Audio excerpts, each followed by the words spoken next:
요한계시록 14장 1절에서 5절입니다.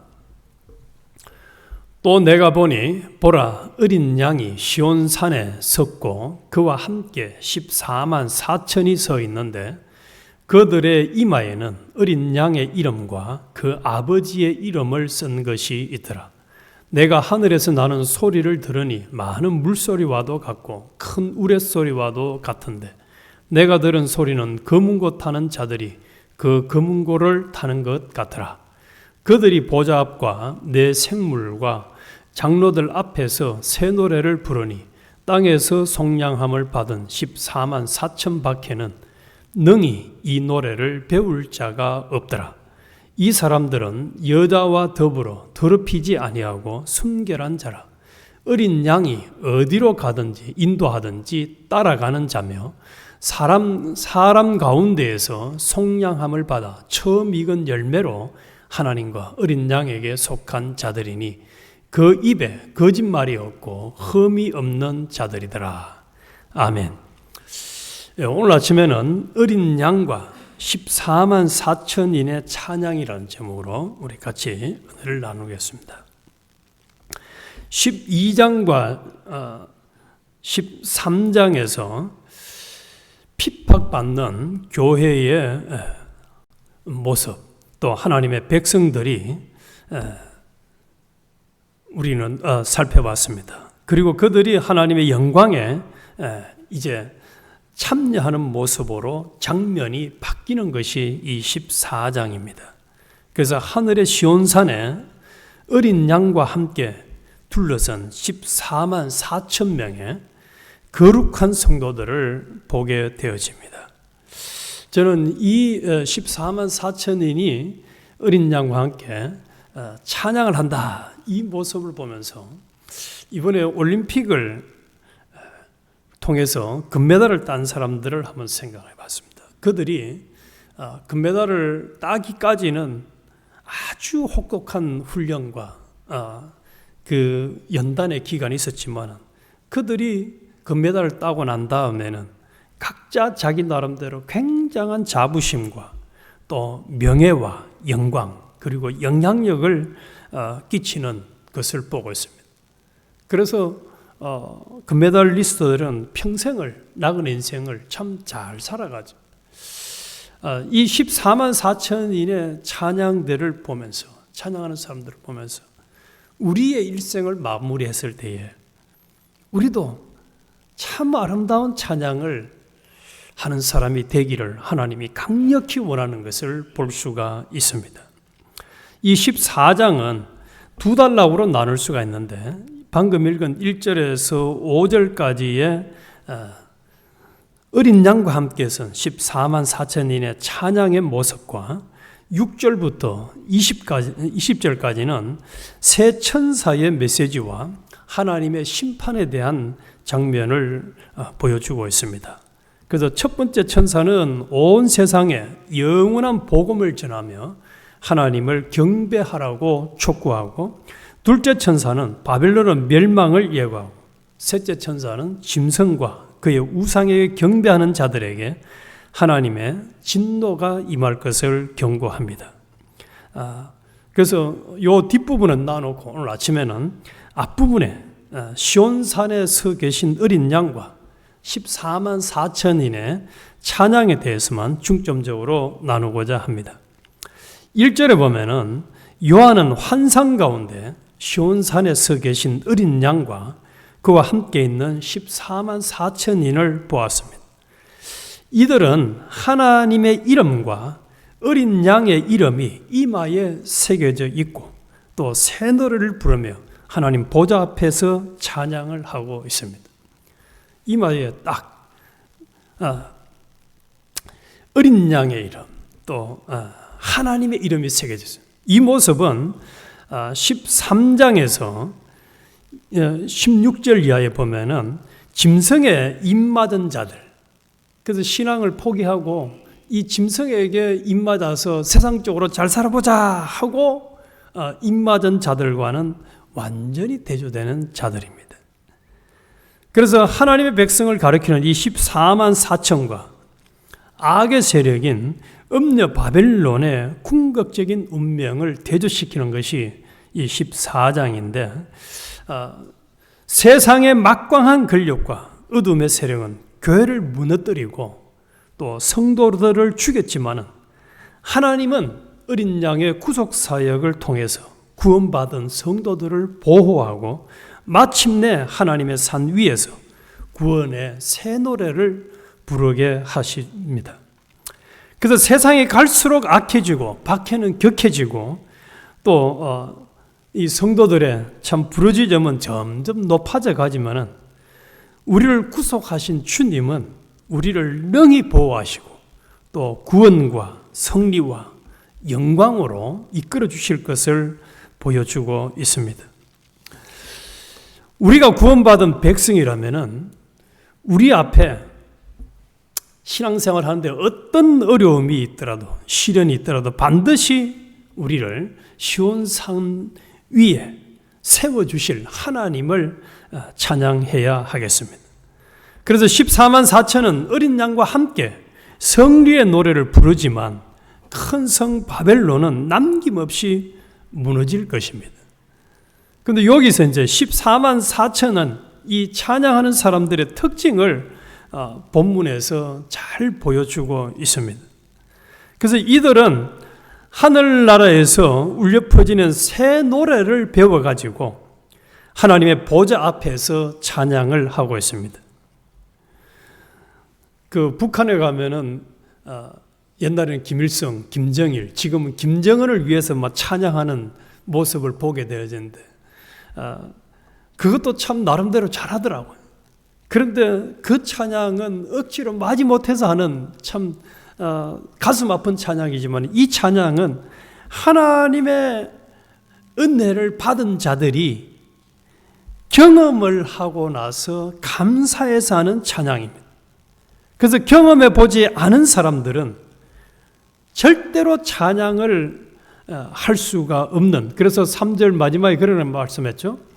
이 노래를 배울 자가 없느니라. 배운 사람들이, 이 노래를 배운 사람들이 찬양한다. 다른 말로 하면은 경험한 자들만 이 찬양을 할 수가 있다는 거예요. 그래서 경험해 보지 않은 사람들은 절대로 이 회중에 들지 못하고 찬양도 할 수가 없습니다. 왜냐하면은 모래 위에 선 용과의 전투에서 이긴 사람들만이 새 노래를 부를 수가 있습니다. 마치 사도 바울이 경험한 것을 다른 사람들이 경험해 볼 수가 없었고 또 사도 바울의 경험에 감사 찬양을 다른 사람들이 흉내를 낼 수가 없는 것입니다. 우리가 많은 간증자들이 하는 간증을 들어보면 참 은혜가 되잖아요. 하나님이 본인에게 역사한 특별한 역사에 대한 간증. 그래서 이 간증은, 찬양은 지금도 어린 양을 따르는 성도들에게 승리에 대한 확신과 위로를 주고 또 악한 세력들의 도전 앞에서 끝까지 저항할 것을 격려합니다. 그래서 이 14만 4천인들의 특징을 본문에서 4가지로 아주 잘 말씀을 해주고 있습니다. 첫 번째가 4절에 이 사람들은 여자와 더불어 더럽히지 아니하고 순결한 자라, 그렇게 말씀을 했습니다. 그래서 음녀의 유혹에 빠지지 않고 신랑이신 예수를 향해서 정죄를 지키고 주님께 충성을 다한 사람들입니다. 이 14만 4천이는 음행, 곧 짐승과 큰 음녀 바벨론과 그녀의 딸들을 경배함으로 자신들을 더럽히지 않은 사람들입니다. 오히려 자신들을 지켜서 그리스도께 충성하였다는 의미에서 이들은 다 처녀들입니다. 세상을 사랑하지 않는 자들입니다. 요한일서 2장 15절에 보면 이 세상이나 세상에 있는 것을 사랑하지 말라. 누구든지 세상을 사랑하면 아버지의 사랑이 그 안에 있지 아니하니 말씀을 했습니다. 신랑 되신 주님께 대한 순결을 지킨 자들입니다. 우리 모두는 이런 영적으로 처녀성을 잘 간직하는 사람이 되시기를 주님의 이름으로 축원합니다. 둘째로 음녀의 길을 걷지 않고 어린 양이 인도하는 대로 끝까지 제자의 길을 걸은 사람들입니다. 순결한 자라, 어린 양이 어디로 인도하든지 따라가는 자며, 어디로 인도하든지 따라가는 자며. 그래서 사도 바울이 그리스도를 발견한 후에 갈라디아서 2장 20절에 보면은 내가 그리스도와 함께 십자가에 못 박혔나니 그런즉 이제는 내가 산 것이 아니요 오직 내 안에 그리스도께서 사신 것이라. 참 사도 바울 멋지게 살았습니다. 다시는 자신이 사는 것이 아니고 그리스도가 살고, 바울은 끝까지 두 번째 주제처럼 주님을 따라가며 살았다는 거예요. 이 14만 4천인은 그들의 신앙생활을 통해서 온전히 자기를 포기하고 말씀을 따라서 그리스도 중심의 삶을 살아가는 사람들입니다. 그들에게는 자신은 존재하지 않습니다. 그리스도만 존재합니다. 예수님 말씀하셨죠. 나를 따라오거든 자기를 부인해라.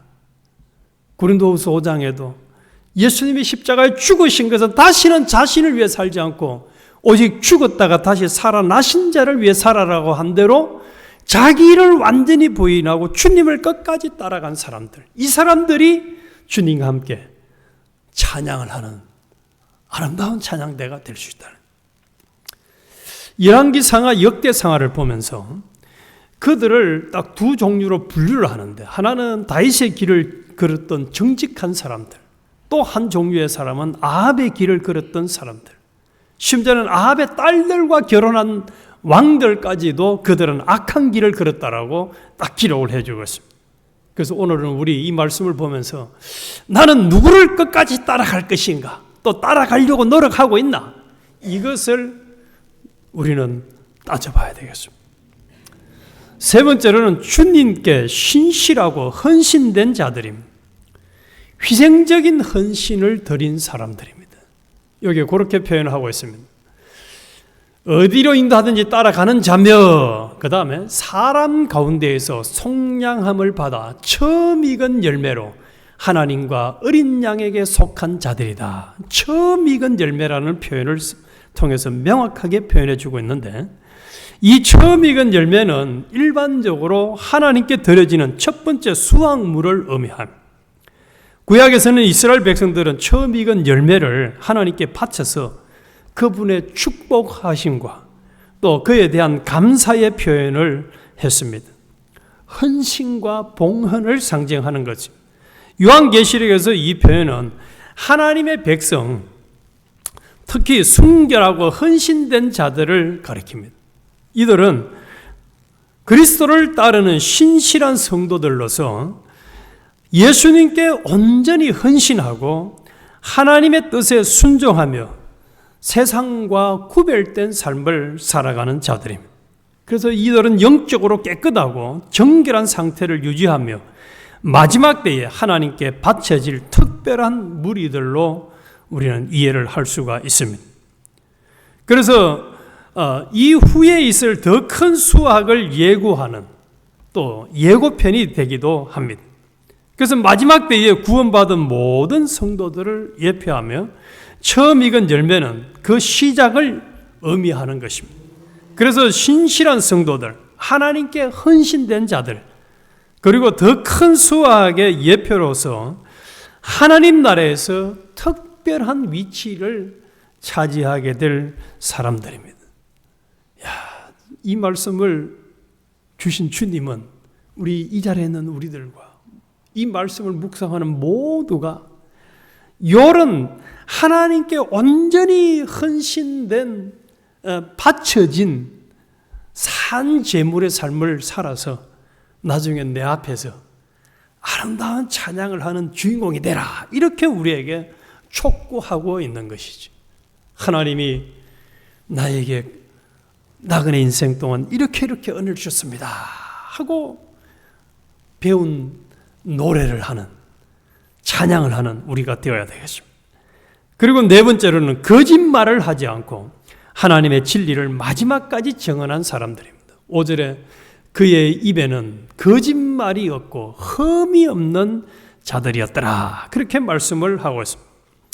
야고보서 3장 2절에 우리가 다 실수가 많으니 말에 실수가 없는 자면 온전한 사람이라 그렇게 말씀을 했죠.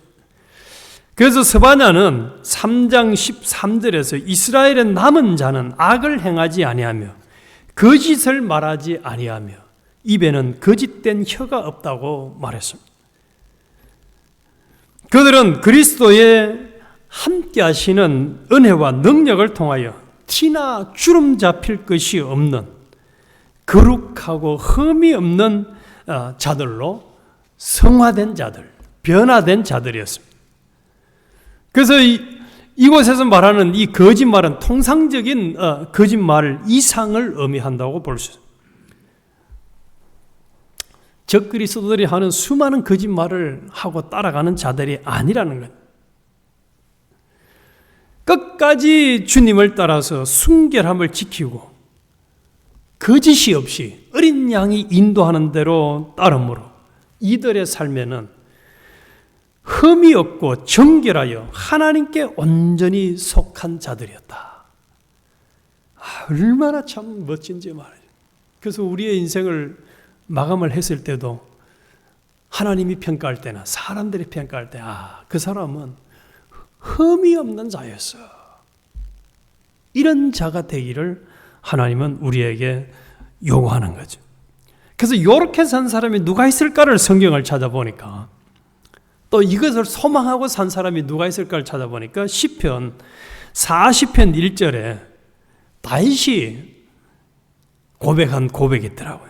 시편 40편 1절에 내가 여호와를 기다리고 기다렸더니 귀를 기울이사 나의 부르짖음을 들으셨도다. 나를 기가 막힐 웅덩이와 수렁에서 끌어올리시고 내 발을 반석 위에 두사 내 걸음을 견고하게 하셨도다. 새 노래 곧 우리 하나님께 올릴 찬송을 내 입에 두셨으니 많은 사람이 보고 두려워하여 여호와를 의지하리로다. 여호와를 의지하고 교만한 자와 거짓에 치우치는 자를 돌아보지 아니하는 자는 복이 있도다. 이렇게 노래하고 있습니다.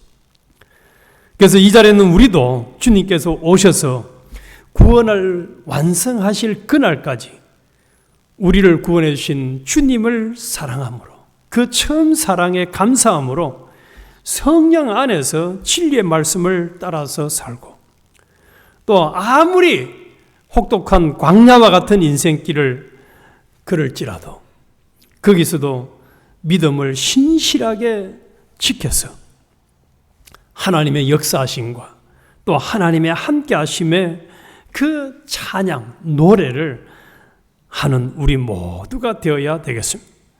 그래서 우리가 끝까지 이 음녀의 유혹, 세상의 유혹, 심지어는 짐승의 표를 받지 않고 우리의 신앙을 잘 지켜가지고 오늘 이 네 가지 특징을 가진 이 14만 4천인의 노래를 부르는 우리 모두가 되어야 하겠습니다.